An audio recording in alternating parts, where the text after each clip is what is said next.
Es difícil resumir las obras escogidas de Carlos Iván, ya lo han señalado tanto Hortensia como Javier. Yo he puntualizado más bien una entrada por 8 temas que me parecen importantes y se vinculan con momentos de su vida. Quizá, porque de alguna manera el encargo que me dio Ludwig es el IEP y Carlos Iván, ¿cuál es la vinculación entre los dos? De alguna manera he tratado de seguir esa reflexión.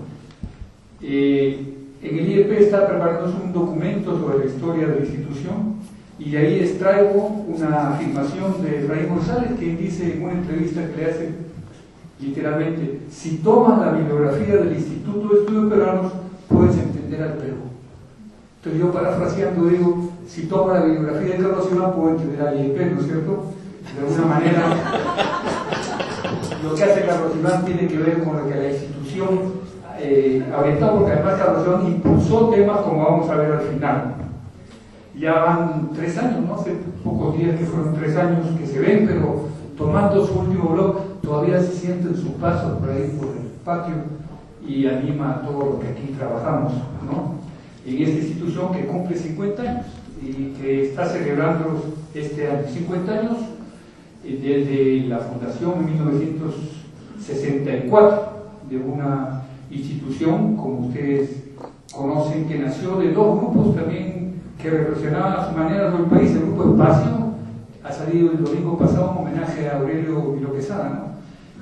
Luis. Al decano de arquitectura, a Cartucho, sí, Luis, ¿no? Que fue decano de... Aquí hay muchos que íbamos al cineclub en la uni, cuando él fue el decano. Bueno, este grupo Espacio, y por otro lado el Movimiento Social Progresista, estos dos, y aquí está Julio que puede conversar con él después para que cuente más cerca de la historia, pero que establece una iniciativa que no era común en el país, es decir, juntar profesionales, intelectuales, académicos de diferentes profesiones para discutir el país y para pensar el país. ¿Qué es lo que hace el IEP? Pensar el país a partir de diferentes entradas y de diferentes profesiones. Y evidentemente el puente inicial de constitución es José Matos, que es el que dirige la institución durante 20 años, pero Matos, además de ser director de IEP, era también profesor pues, en San Marcos y era director de la Escuela de Antropología. Y entonces ese es el punto de partida que yo quería señalar para hablar de Carlos Iván en su itinerario académico. En esta vinculación con San Marcos se establece también la relación entre Carlos Iván y el Instituto de Estudios Peruanos en su primer trabajo. Aquí está Jürgen, el titular, el responsable de esos escritos. Irresponsable, he dicho, que fue que más o menos dio el trabajo que hicimos en Pacarao cuando nos tiraron al campo, porque en esa época no había ninguna formación, simplemente te decían vaya usted al campo y haga más o menos esto. Pero creo que hay algo importante que valdría señalar. Era profesor en la universidad, un antropólogo que ha marcado de alguna manera lo que Carlos Iván hizo después, que John Murray. John Murray dictaba un curso espectacular que era etnología comparada, y creo que por ahí Carlos Iván también entra a esta necesidad de salir del país, de mirar hacia otras realidades, entender otros contextos. ¿Qué diría Carlos Iván ahora que los Dinka masacran a los nubes en Sudán del Sur, en estas guerras que no se entienden desde aquí, pero que terminan pues aniquilando un pueblo por otro, ¿no? No solamente eso hace Murray, lo tiene a Carlos Iván como uno, sino que nos convoca a realizar el índice etnológico de la visita de Guillermo Ortiz a los Chupay Chumhuanco, que creo que también, aunque no es un momento crucial, me parece que es importante en la formación de Carlos Iván, porque trabajar con Murray era muy especial. Y no solo escuchar su clase, sino armar un índice etnológico de categorías extraídas de una visita colonial. Mitimae, Yungas, Aini, Minca y todas las palabras que circulan por ahí en textos de historia y de antropología, había que ordenarlo, y eso creo que fue un aprendizaje importante. Y además, no solo por eso, sino porque es Murray que consigue que Carlos Iván sea becado a Estados Unidos. Y sale Carlos Iván a estudiar en Brown. Entonces yo he puesto 8 puntos, después de esta pequeña introducción, he puesto 8 puntos que me parecen importantes para reflexionar de alguna manera sobre una obra tan vasta y tan compleja como la de Carlos Iván. Ya se ha dicho aquí, es como un caleidoscopio, por la poesía, por la antropología, por la política, por la historia, por yo puedo entrar a su obra de diferentes maneras, ¿no? Pero el primer punto me parece crucial, ya lo he señalado de alguna manera, y era más o menos como el título de un cuento, ¿no? Carlos Iván era un gran titulero, como se dice en los periódicos, era un especialista en poner títulos, no solo a sus libros, sino en el periódico, si ustedes lo vieran, en el Zorro, en las revistas, en el diario de Marca, él encontraba los títulos que resumían ideas de manera crucial. Yo también lo he buscado, pues tratando de imitarlo. Entonces, Érase una vez una sociedad rural, Elogio de la mochila, es un título que él utilizó para homenajear a Rodrigo Montoya. El comienzo de Carlos Iván es este estudio de Pacaraó, ya se ha mencionado, sin tener casi ninguna formación o con muy poca formación, para entender una sociedad rural que era, como también lo dice Carlos Iván, el otro. Porque la vida de Carlos Iván, su vida profesional, es del otro a nosotros, como también se ha dicho, y lo voy a repetir después. Ese es el primer eje que yo quería señalar. Estos inicios de tratar de entender, lo único que había eran los trabajos de Guarochirí, que también habían hecho estudiantes de San Marcos, y algunas otras monografías por ahí sueltas, pero este fue un proyecto espectacular. En un momento trabajaban aquí 100 personas en este proyecto de cambios en pueblos, en la sociedad peruana, ¿no? En la sociedad rural sobre todo.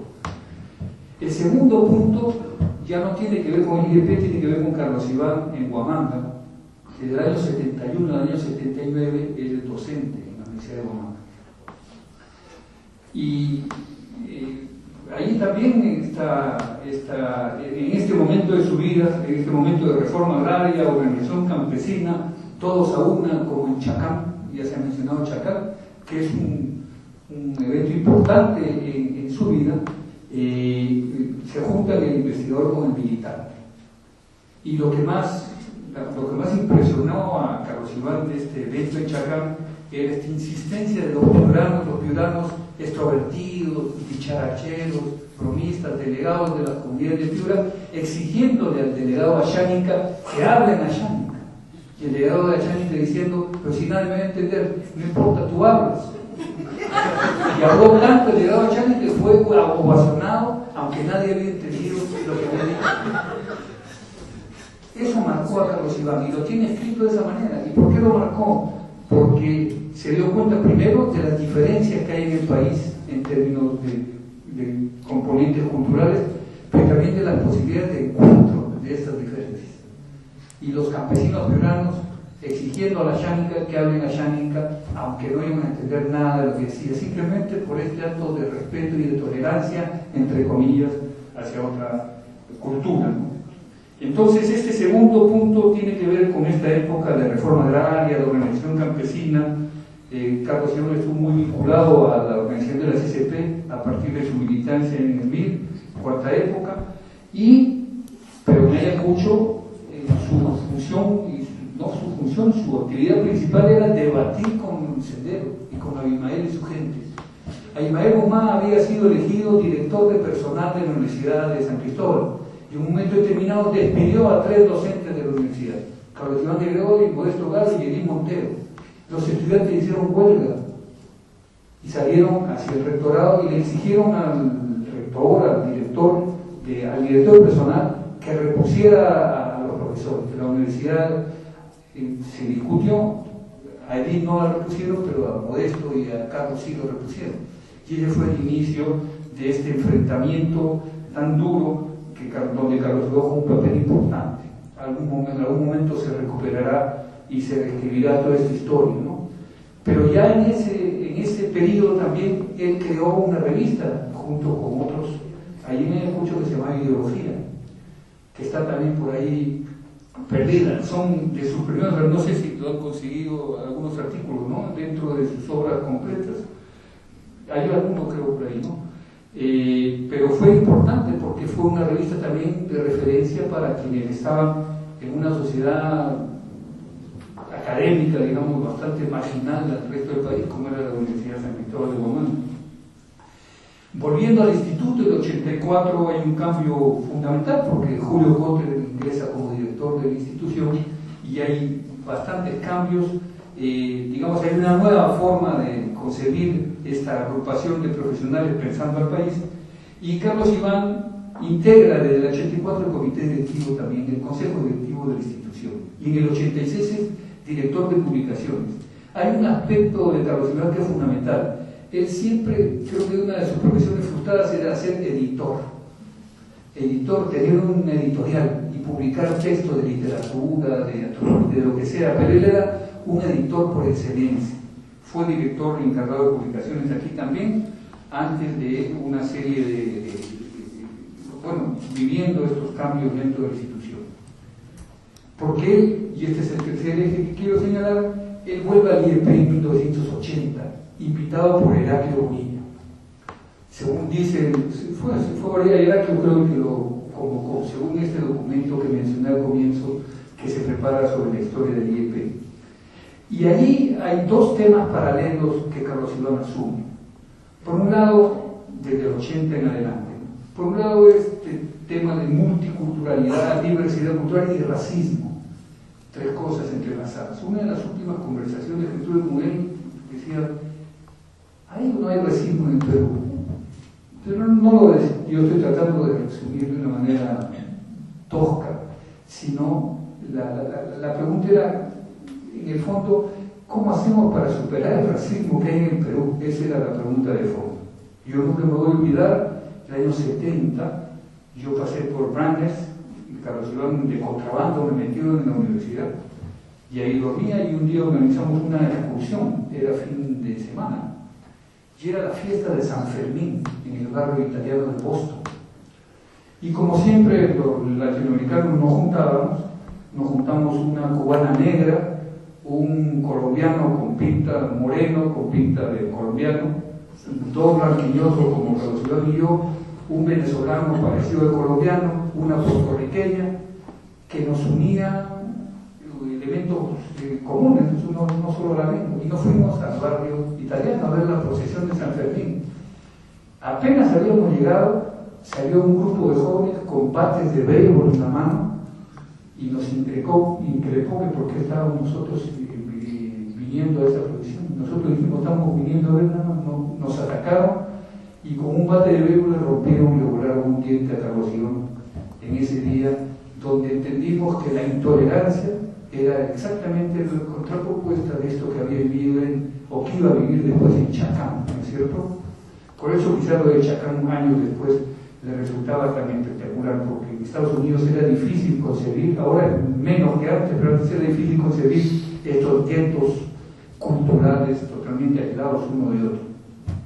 Bueno, un tema es ese: multiculturalidad, diversidad cultural y racismo. Y el otro paralelo es el que surge desde el 80, evidentemente, con violencia y memoria. No solo el análisis de la violencia, también los esfuerzos por mantener la memoria y recuperarla y tratar de construir discursos de consenso a partir de esta memoria compartida, ¿no? Y ahí están pues, los libros que él ha escrito, que son Qué difícil es ser Dios, Los hondos inmortales de ese encuentro. Los títulos son espectaculares, ¿no?, de Carlos Iván. La revolución de los manuales, en fin. Este tercer punto que quería rescatar entonces es de su vuelta en el 80 al IEP, a lo largo del 80 y el 90, los trabajos que hace tan importantes en la discusión, por un lado, de la multiculturalidad, de esto que ya se ha dicho también, esta oposición a cualquier interpretación esencialista o andinista del mundo andino, digamos. Y por otro lado, los trabajos que él hace sobre violencia, que lo convierte en lo que en un momento fue utilizado como algo despectivo, un senderólogo, el más importante senderólogo del país. Por ahí creo que he escrito, no sé si lo he leído en estas obras, en otro artículo, cómo él le da vuelta al término, de que comienza siendo un término despectivo y termina siendo casi no un honor, pero sí un reconocimiento a su trabajo, toda la investigación que hace alrededor de Sendero, que es producto además sustentado en buena medida su análisis en esa experiencia que vivió durante medio año discutiendo en las aulas y en los patios con los senderistas en Huamanga. El cuarto eje, por supuesto, es el fujimorismo y el autoritarismo y el aprendiz de brujo y el curandero chino y todos estos trabajos que además se asocian a un periodo especial del IEP porque no tiene nada que ver, pero surge la primera directora mujer que está por ahí sentada, que es Cecilia Blondel, y luego vienen otras mujeres como directora, Carolina, bueno, en fin, pero Cecilia fue 3 veces, creo, no está prohibida la reelección en el IEP, si no ella no hubiera asumido tantas veces lo que pasa es que nadie quería, ¿no, Cecilia? Pero es también en ese contexto que hay que ubicar el trabajo de Carlos Iván respecto al análisis del fujimorismo, del autoritarismo, de esta reorganización incluso institucional en áreas bastante definidas como antropología, historia, sociología, política, economía. Y por ahí también en este documento que he mencionado del IEP se dice que la investigación se vuelve más especializada y hay una gran diversidad temática.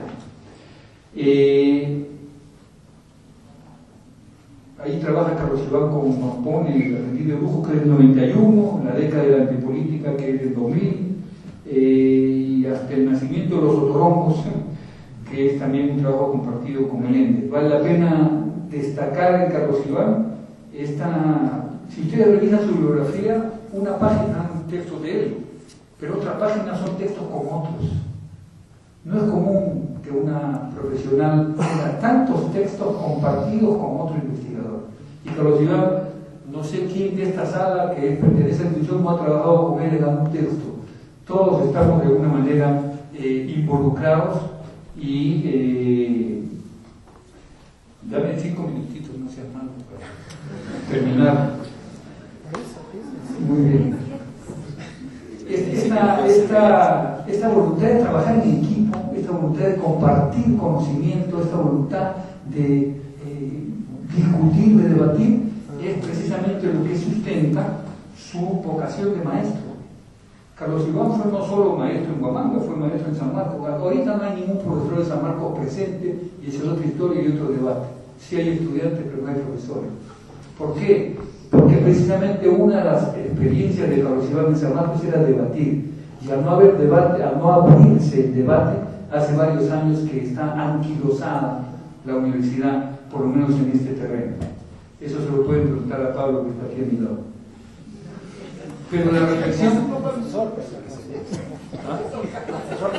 Sí, claro, pero él es de la casa, lo digo porque es de la casa, pero conoce bien esta historia. Lo digo esto porque el día que Carlos Iván murió y cuando Carlos Iván dijo, yo no quiero que me lleven a San Marcos. Y eso es un tema a reflexionar. Aquí no recordamos a Carlos Iván como una estampita, lo recordamos como un ente vivo que nos anima, ¿no es cierto? La docencia y la reflexión permanente en la docencia es fundamental. Comenzó en Huamanga, terminó en San Marcos, pero esta vocación de trabajar con otros es algo que no es común, que es una de sus características entre tantas otras. Y además una reflexión que debe siempre terminar en acción, o muchas veces propone acción.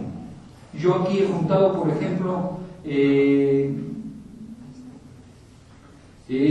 la propuesta que hace Carlos Iván respecto a la diversidad. La necesidad primero de una política de educación bilingüe intercultural. Luego de levantar una ceguera al color y a las diferencias culturales en el mercado laboral. El fin de la discriminación en los medios de comunicación. La promoción y el respeto a la cultura. Es decir, todo un programa que podría ser ahora trasladado a cualquier gobierno para que lo aplique a través de políticas concretas. Desgraciadamente no es eso lo que sucede. Y así llegamos a lo que él consideró el trabajo más importante de su vida, que es la Comisión de la Verdad, en palabras de él mismo. A comienzos de la década, ¿no? En el año 2001. Y yo no voy a resumir lo que hizo Carlos Iván en la Comisión de Verdad, pero quienes trabajamos en la Comisión de Verdad sabemos que él fue, no el único, pero fue el motor principal para que la Comisión haga lo que hizo y termine haciendo lo que hizo.